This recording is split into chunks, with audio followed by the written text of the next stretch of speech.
Hi, Leslie. Thanks so much for doing this interview. Thank you. I'm excited. So, why don't you go ahead and introduce yourself and tell everybody what your current position is? Certainly. So my name is Leslie Funk, and I'm the Mediation Training and Program Development Coordinator at Community Mediation Services in Queens, New York. Yeah. And so, when did you first either hear about dispute resolution or first become sort of inspired to pursue a career in ADR? Well, my last semester in college at University of Connecticut, I took a class on conflict resolution, and in that class, I learned that mediation existed, and I really liked it and decided that is what I wanted to pursue. But of course, graduating college with minimal real life or professional experience left me pretty unqualified to go jump right into the field. However, I moved back to the Boston area where I'm from and took advantage of opportunities there. So I took an actual basic mediation training course with Mediation Works Incorporated and continued to like it even after I was immersed in the training, and then continued to take advantage of local Boston area opportunities by participating in the Harvard program on negotiation. And both of those things further educated me in the field of dispute resolution until I ultimately decided to go to law school to continue to pursue it as a career. So, I've got two questions about that. So, what types of opportunities were you offered in your, I assume, early 20s, right out of college? Mhm. And then as you decided to make this decision, decided to go to law school, and what type of advice were you getting that made you go the law school route as opposed to a master's degree in dispute resolution or something like that? Good questions. So the first one with regards to why I pursued that, or what I chose to do with taking advantage of those educational opportunities. I was working full time in in a mostly unrelated field, working for an au pair agency doing customer service work. So more than I realized, I really was involved already with the dispute resolution field. As most of us are on a day-to-day basis. So in that regard, that was my day job, and so I was looking for opportunities that could direct me.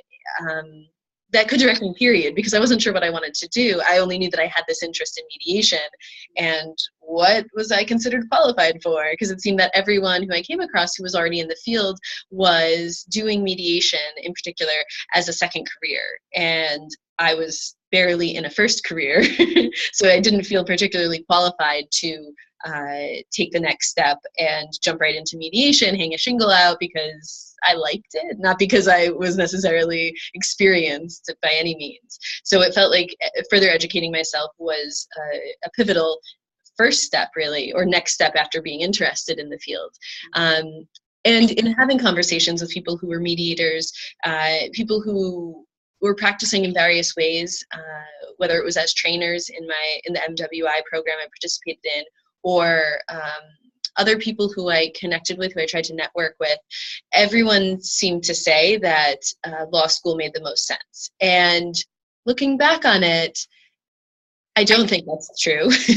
And to a certain extent, I would rather not have gone through law school, but I think most people say that anyway who have gone through it. But I think it is a more traditional approach that to get involved in mediation, you have to have a law degree because you have to practice law, and then you can do mediation. And so I took that advice insofar as going to law school, and that's where I stopped with taking that advice, because I knew I did not want to practice law, especially once I had experienced law school and done a little bit of interning in legal fields. So I still really wanted to pursue mediation and ADR. Yeah, I mean, this sounds very familiar to me. That was pretty much my career path too. Yeah. Um, A lot of people.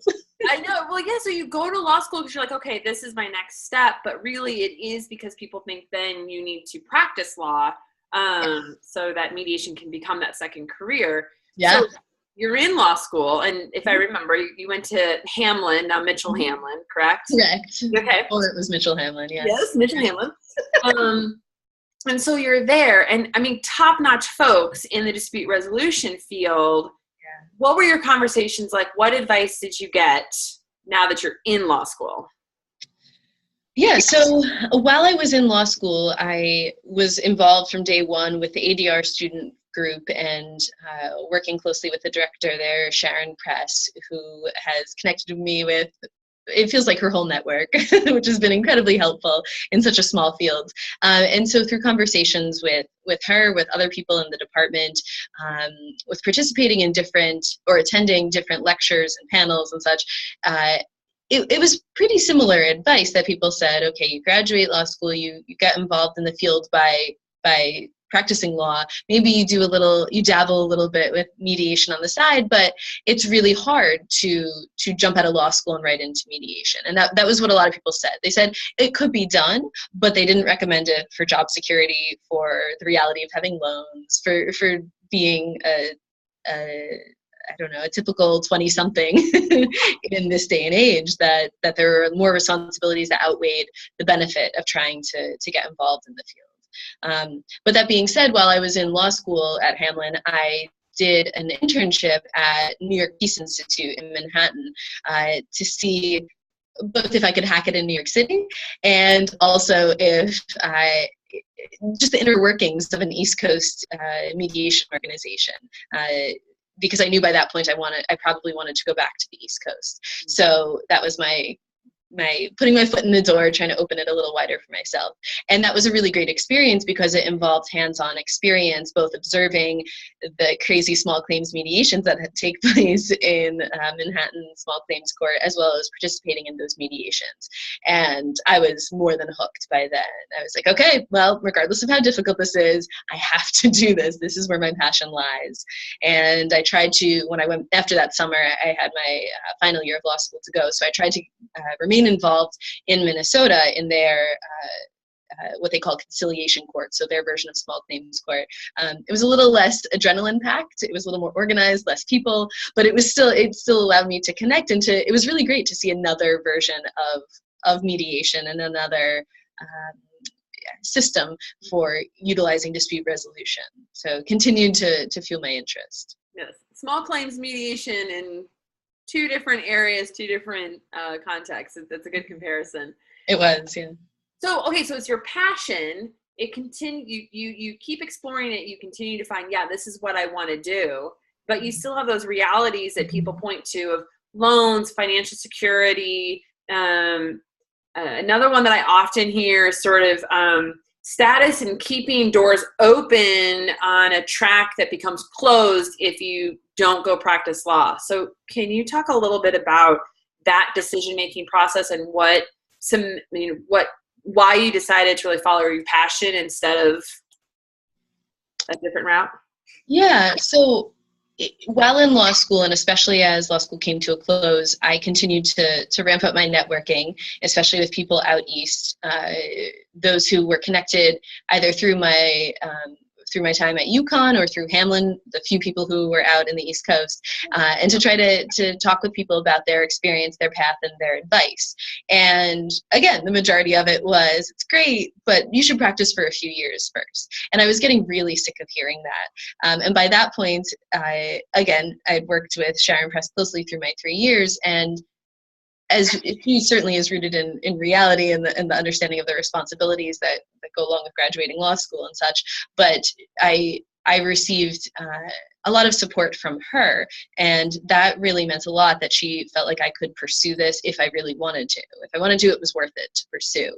And that meant a lot because these other people who I was speaking with were certainly well-informed from their experiences, but they didn't know me. So I appreciated the advice that they provided. Certainly I was asking for advice from them, so they did a great job in doing that. But I couldn't help but take it with a grain of salt, knowing what I really wanted. Yeah. So I tried to balance that, balance what strangers were saying, basically, with the people who I've been around, who I had been around up till that point, while pursuing ADR. And receiving a lot of support from those individuals really meant more, and that ultimately outweighed what the majority of the people who didn't know me were telling me. Yeah. So now you have landed this job. You followed your passion. You did it. Yeah. Very What's your reaction? What's your response? Like, so how is it? What do you think? Oh, it's awesome. I mean, I had very high and specific expectations. I wanted to move to New York City and I wanted to work in the dispute resolution field. And I got that. I got Yeah. both of those things, which is really, Yeah, exactly. yeah, they both are hard to get, but it combined, I mean, was I setting myself up for failure? That was the big question. But so far I've been here 7 months and they still want me here. So that feels promising. But it took me 2 years to get this job, and that was really hard to keep up morale, to figure out what to do, because was I doing it right? Was I just being ridiculous and pursuing my dreams, as so many of us millennials are accused of doing, and not living in the real world? Was that all I was doing? And it kind of felt that way through those 2 years. But ultimately, I wanted this, and most of the actions I took during those 2 years were focused on getting me to this point. So I spent 6 months volunteer mediating in small claims courts, 6 different courts through 3 different programs in Massachusetts. And that was amazing because I received encouragement from the people who coordinated those programs, who I mediated with, and really had an opportunity to reignite my passion, so that it wasn't just, yeah, I want to do this, I want to do this. Oh, I haven't mediated in a few years. It was, oh, I want to do this, and this is why, because this day I'm getting up and going, driving a half hour to where I'm going to mediate, and maybe I will mediate, maybe I won't, but I will be around other professionals who are enthusiastic about this. And that was invigorating. And it really propelled me to where I am now, largely because with my position, even though it involves mediation and program development, really broad terms, I am running the small claims mediation program at Queens Civil Court. So I'm in charge of what I had been volunteering with. And that's really cool to see such a linear path, which I have not come across in speaking with a lot of people in this field. So bonus. That is so true. Yeah. So you've been exploring this for a while. You have talked to people at various points in your career. So college, before law school. If you met somebody who, and I'm sure you have, but as you meet people who are also interested in this, what advice would you give them? So even though it's only been 7 months in my position, so I still feel very, very close to the 2-year period of pain, that was a difficult time. So I wouldn't say, just risk everything. It takes a lot of support, thank goodness for my parents, and a lot of support from the professional community too, from whoever it takes that type of support. So I wouldn't say to risk it entirely, but what I would say is to if it's your passion, let that be enough. So pursue it because you want it, not because you think you should, or because it's the new way of the future, which supposedly we're heading in that direction, but do it because you want it. And if it's not realistic to just spend 2 years trying to do this, then don't do that. Do what is most realistic for your situation. But I think as hard as it is, that each person needs to individualize their path to themselves. And I was incredibly irritated by constantly being told, well, there's no one way to do it. But unfortunately, that seems most realistic. You gotta do you, is what it comes down to. And if you want to pursue it, you have to look for those opportunities and pursue those opportunities. So experience is the best thing you can do, no matter how you get that experience. A little convoluted of an answer, but no, it's wonderful. I mean, I think it's very balanced. So you have to look at the realities. Mm-hmm. And if the realities say that you can't take this risk, then don't. Yeah. But that if you can take the risk and you look at it and you say, I have this passion and I'm still committed and I'm still driving to go do this, and I just keep coming back to it, it is possible. Yes, definitely. What that path is hard to tell. But you volunteered, you got the experience, you went to law school. I mean, that's something that a lot of people do talk about, even though we don't then go practice. So there are some themes that are starting to emerge, even though there is no one way. or a guaranteed way? Yes, both. And one of the things I would also highlight, which I did mention, but specifically to give as advice, to really surround yourself with people who are supporting you, whether that's just saying you're not crazy. I don't like whether they're just saying, I don't understand what you're doing, but you like keep doing it, whatever it is, keep doing it. Or if it's people who say, no, I've seen you mediate, you do a really great job with that. Listen to those people and really try to tune out the people who are saying, well, what about your loans? What about making money and then doing this in 50, well, or like 20 years? So feels like 50, I imagine, but in a lot of years down the road. And I think that's essential. That self-care thing that I think is a buzzword, phrase nowadays. Yeah. Can't be overrated. Self-care and finding the support network. So within the profession and personally, Mm-hmm. so that if this really is what you want to do, Yes. Hearing the voice of, yeah, you can do it. You're a great mediator. I can see the passion. Let's support you. For sure. Exactly it. Anything else you would want to share, Leslie? I would just say don't be intimidated by people or by all the people who are in the field, and so many people seem to know one another. It's a very welcoming community, which I was told a few times, but it took until I experienced it to really believe that was the case. So I think that don't be intimidated by the fact that someone has this big name, because they're actually quite accessible, and this field of ours is quite small. So I think people are surprised by, oh, you want to talk to me? Can't imagine why. So really, it's still an accessible field, and I would encourage people to take advantage of that and reach out to as many people as they can, whether they have a direct connection or not. Agreed. It is fun to hear you talk about your mentor, Sharon Press, who was my first mediation trainer down in Florida many, many years ago.